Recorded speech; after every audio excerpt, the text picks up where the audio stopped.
If a measurement system has been put together using the method from the first three animations, then it's very likely that it will be useful to an organization both internally and externally.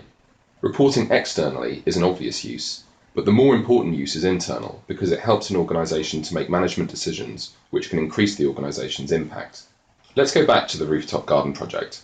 This is a focus on the better relations outcome. 6 months in, Teresa, the CEO, wants to see what she can learn from the measurements and trends after collecting some results. Looking at the measurements from the chain, Teresa can see various results. The rooftop garden project has managed to increase the number of people they help, as well as the time each user spends in group gardening.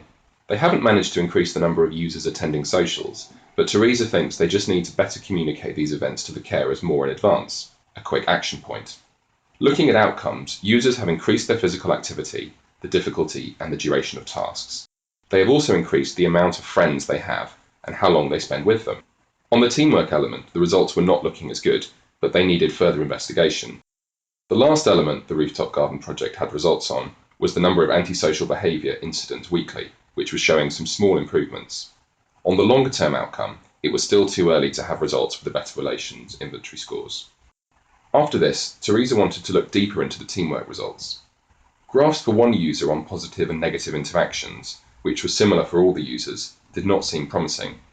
It didn't seem that the rooftop garden project was helping to improve these measures over time. Teresa spoke to the facilitators, and they mentioned that if groups were smaller, then there were better results for this outcome. Checking this by splitting by group size came up with much more interesting results. It seemed like groups of 4 to 7 were much better overall. When checking against all the users, the average showed that smaller groups did have much better results. This was an insight that Teresa could use. If she kept group sizes smaller, the rooftop garden project could have a greater impact on the users. As you can see, by collecting and analysing results internally, Teresa can gain management insights, allowing the programme to be more effective in the long run.